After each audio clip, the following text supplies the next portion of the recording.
Generating traffic and sales can be a challenge for online merchants. But selling on the Walmart Marketplace puts your products in front of millions of customers who shop on Walmart.com. And right now, sellers who join Walmart Marketplace can save up to 50% on referral and fulfillment fees for the first 90 days. So get started today. Head over to marketplace.walmart.com/savings. That's marketplace.walmart.com/savings. Welcome to E-commerce Conversations, a podcast by Practical E-commerce. What is going on, Internet? Eric Van Holt's back again with another E-commerce Conversations. Hope all is going well on the other side of the Internet. On the other side of a little table, it's Dennis. You're back. Third time's a charm. Third time, man. You know what's crazy? I've had guests that have come on this show multiple times, but never with 3 different businesses. I don't know if I should be proud or embarrassed, but we're here anyway. Yeah, I would be proud. So last time you were on, it was OrderBump. Yep. Walk me through what happened there. I want to take credit, but it was more of a fluke. So the honest scenario was that I had bought the app from a friend and someone that I admire, and they had built the app for about a year, but the agency that owned it wasn't prioritizing the app as their main thing because they run an agency that's successful. And so I bought the app from them, spent a couple months on it, and within 2 months of buying it, someone came to me and said, "Hey, would you sell this to me for, let's call it 500% more than what you paid?" And I'm like, yeah, but I thought it was kind of like they were blowing smoke. And so I kept building the business with the intent that they were just full of it. And they came to me during the holidays, so nothing happened. I got an LOI, signed it, which was kind of dumb on my part. They kind of locked me into this like period of like diligence / rediscovery around the business, which was a smart move on their behalf. And I was just eager to like see if they were full of shit or not. So my lawyer also missed it and I had to complain a little bit. But anyway, it ended up being a real deal. And after talking to them, I'm like, whoa, not only is this a real deal, but the founders are really impressive. And the company App Hub that bought OrderBump from me, I just really liked the guys and the team involved. And when I knew like who had financed them and the people behind it and the other apps that they had bought, I was just like, yeah, this is great. And then, call it from the day I bought OrderBump to the day I signed selling it was about 100 days. Yeah. And then I had to stay for another 90 days after. And that brought us up to the summer of 2022. And then we started something new. That's crazy. I was doing my due diligence before this call and I was checking out OrderBump, and the link to like the owner is still the agency. Where? On OrderBump. On the website or on the Shopify listing? On the website.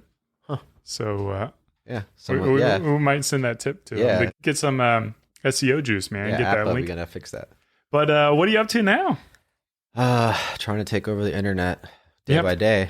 Yeah. But another Shopify app, number 3. It's called Vigilance. It's coupon code leak related and attribution related. So we can tell you where your codes leak, how much money has happened since the leak, where it leaked to, Honey, Retail Me Not, Rakuten, Piggy, or whatever. There's a few other ones, Capital One Shopping. And then we can block those from injecting the codes at your checkout if you want to. We can also kill off codes when they leak and a certain amount of revenue is leaked so that you don't have to like be checking it every time. If a leak happens, we'll just block a code after a certain amount of value and has leaked.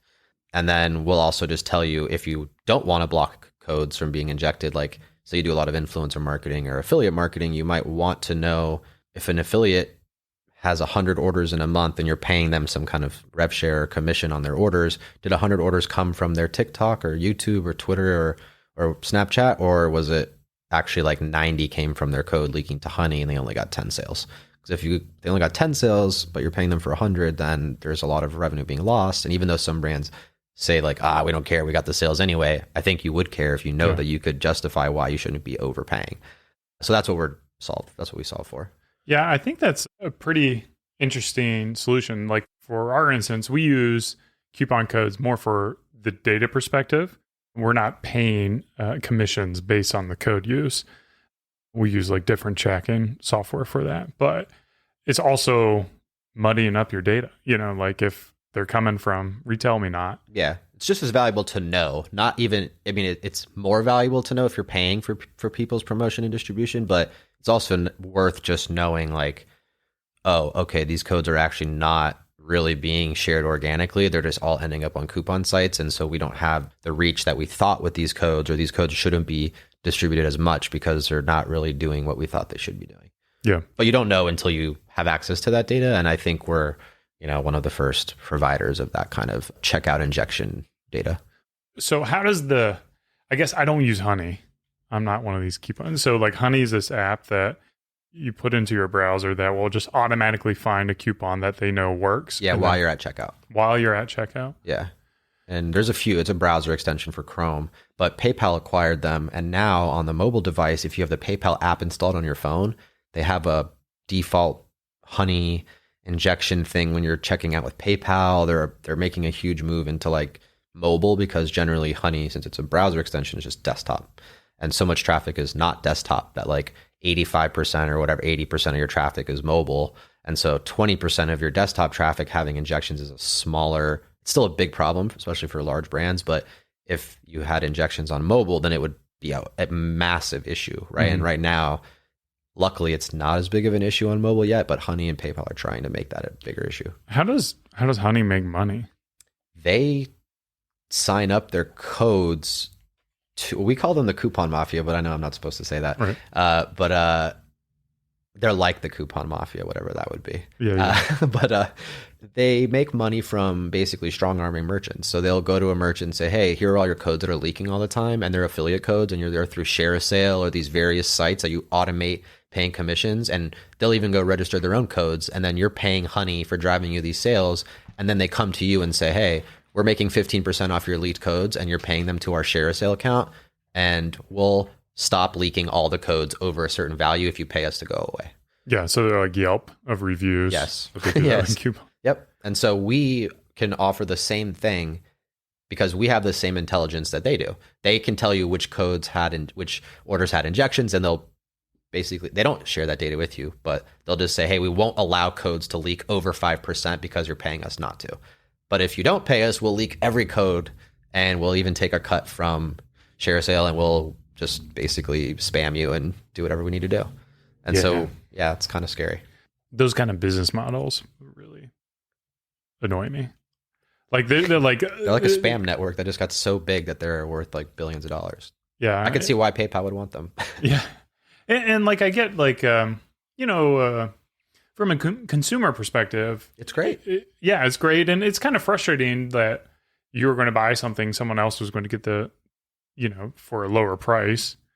But I think that as long as the brands have control, because I agree, like as a consumer, I want Honey. As a brand, I don't want Honey to have my codes, but I definitely don't want them to have codes that they shouldn't have. That's a problem, right? So it's more also about just knowing and controlling that. If you can say, I don't want code, like if you have a free code for employees or family members that's 50, 60% off, and then when they buy that with shipping, you're actually losing a little bit, or you're making $0 and that code leaks, and then over Black Friday, you have like 6,000 orders and they're all actually like, you make $0. You have to go refund them, explain to them what happened, blah, blah, blah. It like damages your brand, and it costs you money and time to fix that problem. So I think generally, if you could control all those things and just not allow that to happen from day one, we're trying to be like an insurance policy against those scenarios, because it's only expensive until the problem's already happened. And then you're like, shit, I wish I had a tool that could have protected me from that. And it's like, well, don't wait until it's too late. Yeah. So like how will, I guess you're not going to be able to like totally stop all coupon leaks, right? Because we can't stop leaks, but we can stop codes from being injected at the checkout. Right. If a brand wants that. Some brands don't. Some brands might say, well, we don't want the codes to be, well, we don't mind if the codes are injected because we want the sales anyway, and we're only paying a 10% commission max on all codes that are issued. So at the end of the day, we're only giving up a potentially 10% extra margin that we're willing to give. Yeah. But there hasn't really been a solution in the past that's like, well, what if we can actually give you the right data on that so that you don't have to give up that 10%? There are scenarios where brands are seeing one kid with 100 views on TikTok have a discount code, but they've done 100,000 in revenue in a month because their code leaked to Honey, and the brand's like, well, this got 100 views, so there's no way it got 100,000 in revenue, but it did because it leaked. And then this kid writes a viral thread on Twitter about how this brand stole money from him because he or she generated $100,000 in affiliate commission, but like that was not the case. So I think there is, the brands definitely want to protect that sort of image in that scenario, but it's hard whenever you want the sales too. So you have, and when there was no optionality to like meet in the middle, that's I think where we are trying to stand. So I guess the question I would have is like from a consumer perspective, if I have Honey and it's installed and the coupons automatically go in there. Yep. I would assume that if there is nothing in there, then there wouldn't be like a Honey coupon code. Would that be correct? Some brands, like let's just say you go to LouisVuitton.com. Mm-hmm. Louis Vuitton doesn't do discounts. They've never had a discount code before. So if you go to the website with Honey installed, it'll just say there's no deals found for this merchant. Yeah. If you go to Fashion Nova, there'll be like 12 codes. And they'll range from all the same percentage because Fashion Nova just does deep discounting anyway. They're like 40% off for everybody, right? So theirs is like, you'll get 10 or 12 codes that Honey tries that are all 40% off. And then it'll say, we found the best deal for you. And it's 40% off when it just went through 12 codes that are all 40% off. Yeah. So sometimes it's cycling through all those codes actually adds delayed time. And so the checkout rate, the abandonment rate at checkout actually goes down when you block Honey. Yeah. So more people check out when they don't have to wait and cycle through the Honey attempting to try a bunch of codes. Yeah. So some brands, though, that don't have codes will just say, hey, there's no codes found for this merchant. And so whenever you use Vigilance, if you choose to block extensions, that's what it'll say at checkout. So it's just saying, this brand has no available codes. So it's almost like preventing consumers from also being tempted to go off your website and find coupon codes too. But we think, and this is something that we track, we call them checkout events, but specifically around the discount. But we can tell a brand, this order had an injected coupon from an extension, and which extension did the injection. We can also tell you this order had a copy and pasted coupon code, which means one of two things. Either copy and pasted it from a social media post, or they went and copy and pasted it off a coupon directory. Like if I Googled beardbrand.com discount code, and I got a code and I went to the checkout and I copied and pasted that in, we think that you are, or I would be a higher intent customer than someone who just allowed Honey to passively try a discount code, because that doesn't mean I had no intent to go search or do any extra effort, right? And then the final one is that we can tell you if just a human typed the code in, which typing it in would insinuate that they had been reminded of it from looking at a post, or they're opening a social media post, reading it and typing it because it's something simple like beard 15 or whatever the case may be. So we can give you those specific events so that you can determine which ones are injected, copied and pasted, and typed. But yes, the thought is that like generally you have a faster time to getting to checkout because you're not cycling through a bunch of codes, which actually means that your conversion rate will go up a little bit. Yeah, I mean, I think I've always hated coupon codes personally. Like they're tried and true, but like it's kind of like a love it and hate it kind of relationship. Like I love like what Louis Vuitton does and no coupon codes. And then eventually your customer learns that, hey, I'm not even going to mess with it. This is the price. I'm going to go with it. But at the same time, like if you need to drive customers and customer acquisition, we're not all Louis Vuitton. Right. Like we don't all have that same brand awareness that they are a vital tool. I think, one of the workarounds is just like one-time code uses, right? Those are the best. They're just usually ugly. They're super ugly. And those are all copied and paste. There's no way someone's typing in that random stuff. And then if it gets leaked, I know it's funny because like I've investigated this before. So these coupon sites like Honey or whatever will join our email newsletter. And that's how they're getting the coupon code. Oh, that's actually a new app that just came out that's doing that. I think it's called like Handwritten or Handwrite or Storywrite or something. They're a new one that signs up. So Honey actually doesn't get codes from emails. Honey gets codes because they keylog everything that you type in the browser. So everybody that uses a code at checkout, Honey's logging that and then sharing it with their network.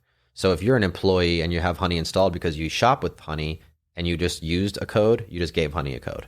So everyone's basically sharing as a network, and they've got, 50 million people with the extension. Right. So virtually any code that gets typed is going to get on Honey. Are they able to distinguish if it's a one-time use, or do they? That they don't, because I imagine they might have some filtering that's like based on the structure of this code. We generally see that this is a one-time use code. I don't know enough about how they would organize that, but I know that they don't have access to your Shopify data, right? So they don't know what your settings are on the back end. But I could imagine that they use some kind of a bot that tests a checkout, types the code in, applies it, sees if it's valid or not. And if it's not valid, then they might not publish it to Honey. But I don't know enough about their because that would be interesting. Like if I have 1,000 customers using Honey, all with different codes, and then they've got to cycle through 1,000 codes. I would imagine, like you said, they're just like... I imagine they have smarter logic to not allow one-time use codes up there, but maybe not. Yeah. Who knows? I use Honey for research purposes and because if it works, I won't say no to a discount. I just don't want people tracking my browser stuff. Bro, it's a spam network. It's insane. That's crazy. So like you view the business as like an insurance policy and a data policy. How are your customers currently using it? Basically the ways I just outlined, right? Like right now, I think for that, the merchants that are currently using it, they're asking for things like, because you can tell what the accurate injection versus organic discount applied at checkout is and the order records, we tag all of them, we cluster them into groups. We can essentially clean up the data if we were to have integrations with people like affiliate apps and influencer apps. So instead of a kid getting upset and seeing, or I say a kid, an influencer, affiliate, whoever, and they see 100,000 in revenue because they thought they got all these orders, but they really purposely went and were sharing it all over the internet because they wanted it to be leaked. Well, we could update that data in not real time, but let's say like every couple hours or less, so that if they went back, they wouldn't see that they had 100,000 orders. They'd actually see the cleaned up number that we pass off and share this data with these apps so that they don't have to go through this like explaining process between you and a affiliate who was like maybe intentionally or unintentionally committing fraud on their codes. Mm-hmm. So that saves you some time and brand, reputation, if you will. And at scale, it matters. But yeah. What? Triple whale. Sorry, I had a brain fart for a second. Yeah. So I think also like we don't care. I don't care if people are logging into Vigilance and checking the data every day, because you're probably living inside of one of your marketing attribution tools, whether it's, I don't know, whether it's Rockerbox or Triple Whale or Northbeam, or you made your own. You might want data in that sort of dashboard, KPI dashboard. And for some brands, like knowing those various 3 checkout event data points is something that is important. And so we are now going through the process of like, how do we talk to all those apps plus anybody else who wants the data so that we can say, hey, like utilize checkout injection data in Triple Whale, Northbeam, and Rockerbox, and whoever else wants it, because we want to be a data provider to the ecosystem, not someone that's like, come to our app. We're like, no, we actually want to enrich these other apps because you spend more time there. And they're more like, quite frankly, they're more, I don't want to say more valuable, but like they feed into the problem that we're trying to serve. So without them, we're not really as necessary, I think. Yeah, you're like a level up. And we're like a little downstream from them. Right. Yeah. I mean, like a level up, like an add-on, like a... Yeah, exactly. We're an enhancement feature, or a plugin for them, yeah. Let's talk about building the business and kind of like how you're building this business differently. So OrderBump, you purchased, flipped. LiveRecover, you built that from the ground up, didn't you? Yeah, my co-founder and myself, he did all the engineering work, but like, there's obviously a lot of product decisions and conversations that we made collectively and things that I had insight to from doing e-commerce for my whole life, plus working in the space. But yeah, LiveRecover, we bootstrapped and then sold, and then OrderBump I bought on my own and then got lucky and sold. I hate the word flipped, because everyone talks like, man, you're flipping apps like houses. I'm like, dude, I spent 3 years, like 80 hours a week, Christmas Day, New Year's, Thanksgiving, you name it. I was working from sun up to sundown. So I don't like saying flipped. Okay. But yeah, but I'm not correcting you. I'm just like, man, I wish I was flipping businesses. I mean, I think flip's a fair, like, the baggage that comes along with it. There's like, like suboptimal work, right? Where you just kind of give the veneer of improvement. And then there's like legit, you're making the thing a better business. And then you're selling it to someone who can take it further. So you're building this from the ground up. The first one's bootstrap. The first one's purchased and sold. This one you're taking on some money for, or? We took on a little bit of money. We raised like a very small amount, like $250K, just from some of the, operators in the Shopify and DTC ecosystem. And the goal is that we're not expecting anybody that invested to do any work for us, right? They invested. They're not like actively advising and doing work for us, but the thought is that like maybe if you have some good people behind you, that it's not really the money that matters as much, but like those people, and to have them, put their money where their mouth is. And a lot of people who, I don't want to say this sound like arrogant or anything, but because of the last 2 wins, I've had friends say, dude, why didn't you tell me about OrderBump? I would have put in money with you. And I'm like, I didn't need your money. Yeah. And I bought it on my own. I didn't finance it. I didn't take out a loan. And that's not to like flex. It's just that like the number was small enough that like given my sale for LiveRecover, I had the funds to do it. And so with this app, people are like, dude, I'd love to give you money since it's the third thing. And I'm like, man, I remember working on software stuff when I was 21, moving to LA with some big dreams, and spent a year and a half trying to raise like 100K, and I got like 20. Right. And now I'm like, holy shit, I have friends who will blindly send me hundreds of thousands of dollars based on past success. I would be a little foolish if I wasn't willing to ride my momentum and my own sort of trust that I'm going to do well again. Because again, it wasn't about the money, but we didn't want to give away free equity. So we found a low enough valuation that made sense for everybody involved, that given the past wins, that if we hit our goals with this business, that we should have a significant outcome. Whether or not we have an acquisition, there will be capital that returns to all investors. And so they're not like expecting us to go sell for $100 million. But if we hit our goals, like let's just say like $50 million would be a pretty easy outcome. And that's, if they invested it, let's just say it's like $5 million valuation or something, like everyone that put in money is fine with a 10x. Yeah. But if we raise VC and go after some crazy, raise millions of dollars, like I don't know how big the idea is for that, right? We'd have to expand products, and then it becomes like, maybe you're doing things for the wrong reason, not because you believe in where you're going. It's just because you're kind of like stuck on this train and you can't get off. Yeah. And we can always go raise money in the future. You can't undo it. So how, it's funny that you kind of talk about this, because I've got other investments that I've done where it's like, this seems too good to be true. Like, why would this founder who has all the means, why would they need investment? It's kind of like you guys don't need the money, but it's like, to a certain degree, it's fun to share the wins with your friends. Like at a certain point, like you've done it all, right? You've built your wealth, you've got your house, you've got your car. It's like, let's do something with the community, something we can all enjoy, and celebrate those wins as peers. I don't know. It's just kind of like weird how it's partially that, but I also want to give credit to the people who put money in, because all of them are badass. And so like, every single one of them I look up to in one or many ways, right? And so I think that while again, I don't expect them to do anything as investors, we're still going to put out, like, now that we're starting our first month of business, we're going to start to have some metrics to, give a monthly or quarterly report to our investors, just to give an update. And like, of course, we're going to have asks, right? I mean, hey, here's where we're at. Here's where we're trying to get. And if you can help in these ways, whether it's a hire or an intro to a merchant or an agency partnership or an integration with an app founder, whatever, we're definitely going to ask for those, but we're not going to expect you to do anything, right? It's not like, oh man, I thought you were going to invest and get me all these customers for us. It's like, no, I mean, you gave me your money because that's what you were doing, right? Yeah. And my goal is to return money to you and do a good job for our merchants. But it is fun that you're sharing it with your friends, but it's also more pressure, right? Yeah. Like, I don't want to lose my friends' money. I would rather, and I don't want to lose anybody's money, but I would rather lose a fund's money, because they lose money all the time and take risks, and they end up usually netting out in the end as a positive, gain. But like, if I lose my buddies 5 or 10 or 15 grand, like, it's going to eat at me for a lot longer than if I'm like, oh, I'm sorry, I lost Joe Schmo in Boston's $1 million or whatever. And so, yeah, it's fun, but it's also a little bit more pressure. Yeah, double-edged sword there too. Talk about like kind of the strategy in terms of growing it, because I think you said earlier that before we hit record that you're trying to bring on salespeople.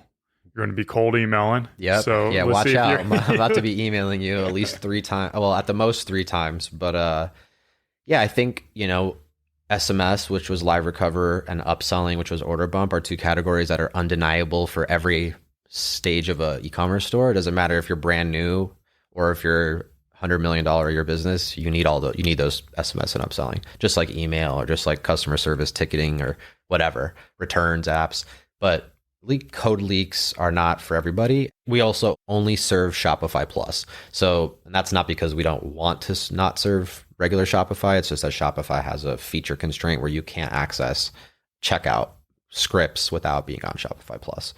But to be fair, most stores that are not on Shopify Plus generally don't have code leak issues, because their brands are not at the scale where Honey's thinks it's valuable to pick up their codes yet.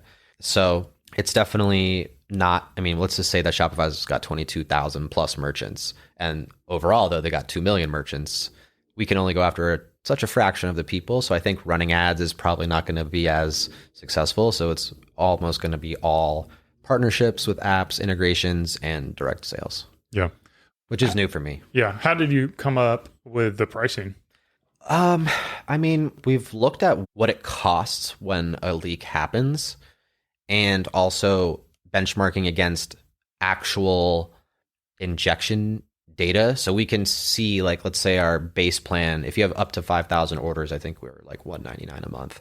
And if you're at 5,000 orders and you have a $40 AOV, that means you're doing $200K a month, which means you're doing $2.5 million a year, which puts you at the very, very bottom of Shopify Plus. Most merchants are going to be either at a much higher AOV to double or triple that number, or they're going to be doing like 10,000 plus orders a month. And that's on the low end.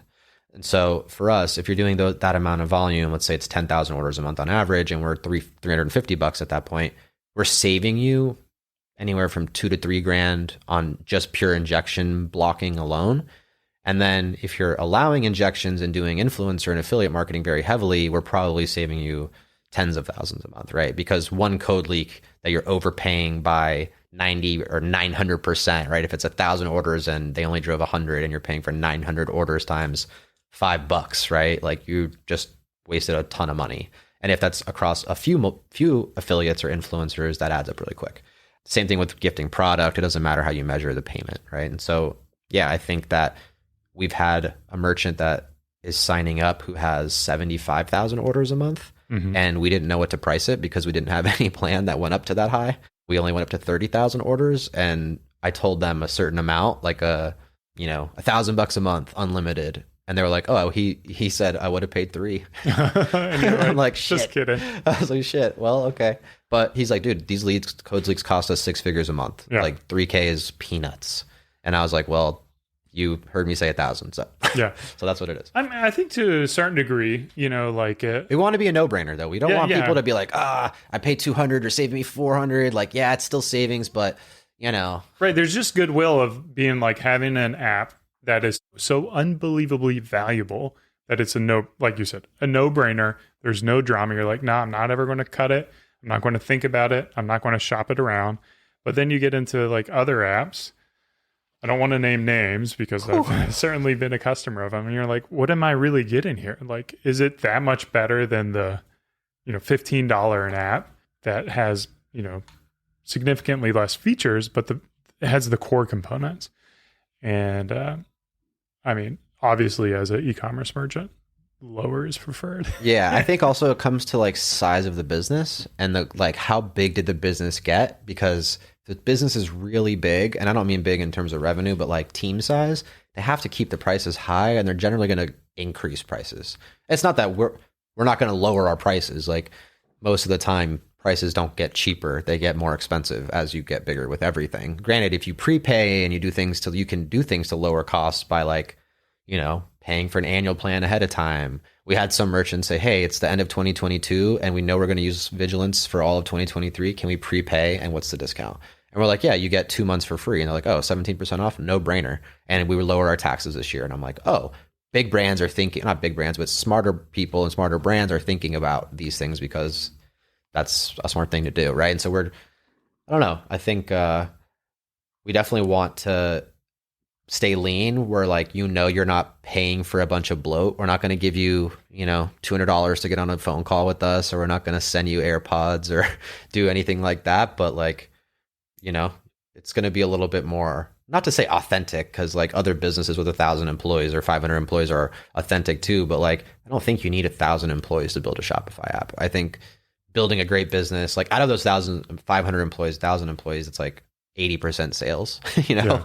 And I think for us, because our market's smaller, we'll be able to stay at a price point for our merchants that's hopefully flexible for them, but we'll see. Well, I've been critical of cold emailers. I know it's still a great way to reach out to people, but if you have any opportunity to continue doing what you do, which is engaging with creators on Twitter, I feel like that is far more useful part of useful time to be able to develop those relationships and really like break down that wall and that barrier. Because I feel like the cold email is this like automatic like negotiation, like them versus us, not collaborative kind of environment. Because it's such a hostile category. Like, can you build a sales force that's just like, I mean, getting on Twitter and like doing podcasts like this and, going to shows and e-commerce fuel and things like that and just meeting.